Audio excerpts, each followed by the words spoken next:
Welcome back, Focus Learners. I am absolutely thrilled you're here for today's Explainer. We're zeroing in on a massive challenge in education right now: strategies for inclusive remote learning. Today, we're unpacking an equitable tech toolkit designed to help us all bridge that digital divide for our students.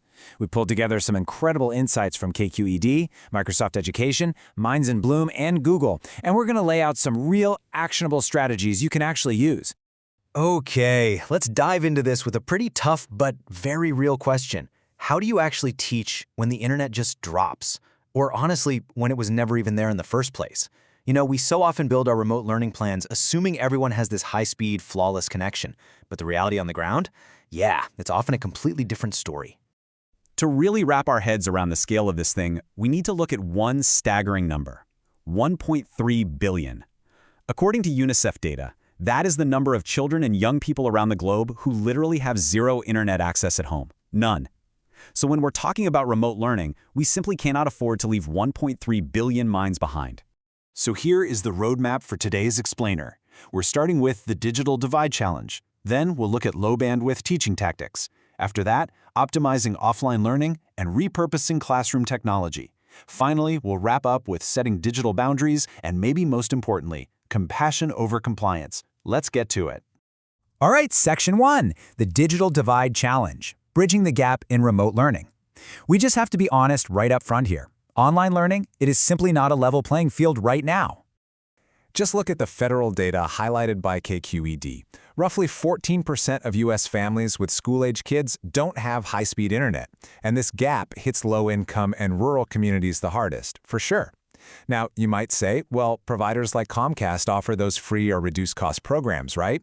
Which is great, but they often come with a lot of red tape. You know, things like having no outstanding debt or really strict eligibility limits. So families are still jumping through massive hoops just to get their kids online.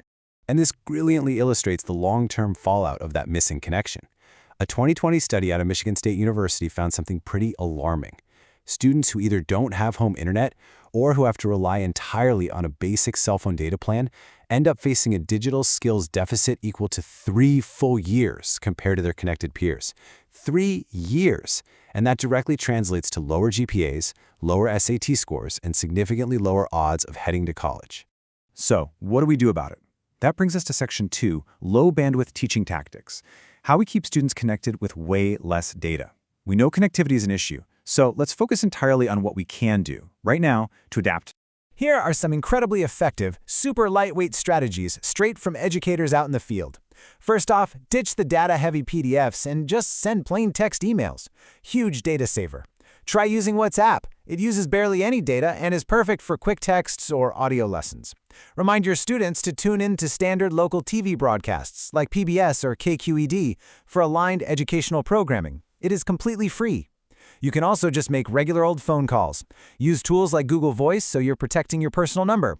And hey, on a community scale, we've even seen districts turning parked school buses into local Wi-Fi hotspots for neighborhoods. How cool is that?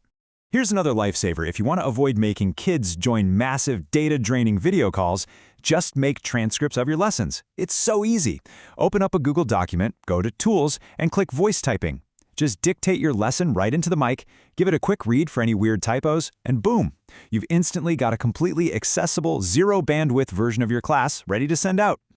Okay, moving right along to Section 3, optimizing offline learning. What happens when the connection doesn't just slow down, but drops completely? The actual hardware and software these students are using is a huge deal here. A Microsoft Education study actually tested out how different devices handle completely offline learning. They found that for students totally off the grid, Windows 11 devices running Microsoft Office gave them a much faster, far richer experience than a Google Chrome OS device. The key here is that built-in tools, things like the accessibility checker or live translation, they work natively right there on the device. So even if the router completely dies, the learning absolutely does not have to stop. And honestly, let's not sleep on the power of the physical old-school tools. Burning your video lectures onto a DVD or a cheap USB drive, that's a total game changer for a student who might only have a basic TV or a gaming console at home. Good old hard copy workbooks are still solid gold. You can even stick QR codes onto paper handouts so a kid can use their parent's smartphone for just 2 seconds to self-check their answers. And don't throw away those old MP3 or CD players. They are absolutely perfect for audiobooks. Which leads perfectly into Section 4, repurposing classroom technology. Maximizing those limited devices. If the budget is tight, or you just don't have enough laptops to go around, it's time to get creative with the stuff collecting dust in the supply closet. Now, what's really interesting about this slide is how we can totally reimagine so-called obsolete tech. Got an old smartphone with no SIM card? It can still hope on Wi-Fi to be a calculator, a dictionary, or even play Kahoot. Old digital cameras? They're incredible for students to document a science project or snap a photo of a math problem they solved on a whiteboard. And if you have a Wacom pen tablet lying around, that completely changes the game for drawing out complex math equations or annotating diagrams. It is so much better than trying to draw a perfect circle with a clumsy computer mouse. Now let's look at this in practice with what we call parallel assignments. Check this out. We are hitting the exact same learning standard, identifying geometry in the real world, but doing it across 3 totally different levels of tech access. No tech, the student does workbook pages 145 to 148. Low tech, they grab that digital camera we just talked about and walk around photographing real-world shapes. High tech, they search for photos online, drop them into a presentation, and trace them with a digital pen. Everyone hits the exact same standard at the exact same time, no matter what device they're holding. Of course, when we do hand out these devices, we have to talk about Section 5, setting digital boundaries, managing screen time and focus. Let's be real, keeping kids focused at home is a massive headache for parents. Thankfully, there are tools built specifically to help with this, like Google Family Link. Parents can use this to really structure a student's day. You can set firm daily screen time limits, you can establish specific blocks for school time where only the educational apps work, and then set a downtime schedule where the device essentially goes to sleep for the night. You can even get granular and set limits on specific apps, like say, an hour for web browsing, but totally unlimited time for a reading app. And it's not just about time management, it's about safety too. Family Link lets parents block inappropriate sites right on Chrome and requires explicit parental approval before a kid can download any new app from the store. You can even use it to track the physical location of the device on a map. It'll send you an alert when your child gets to or leaves a specific location. It's just a really solid way to keep their environment secure both in the digital world and the real world. Finally, we come to Section 6, compassion over compliance, putting humanity first. So the crucial point is, all these tools, all these clever bandwidth hacks, none of it matters if we forget the human being sitting on the other side of that screen. I want to share this quote with you. If you're a teacher in any level, please let your students know that you support them to prioritize their health and wellness right now.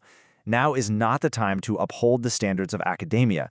It is the time to uphold and practice our humanity. That is from Dr. E.J. Ramos David, and it is such a powerful reminder. Students wrestling with spotty internet are inevitably going to take a bit longer to get their assignments in. We have to ditch the harsh penalties and really lean into empathy. Which leaves us with one final, pretty profound question for you to think about. How will you adjust your own expectations to foster true equity in your teaching? Remember, it's not just about upgrading hardware or boosting bandwidth. It's about bridging that gap with real understanding and creativity. Thank you so much for joining me for this explainer, Focused Learners. Keep exploring, keep adapting, and I'll catch you next time.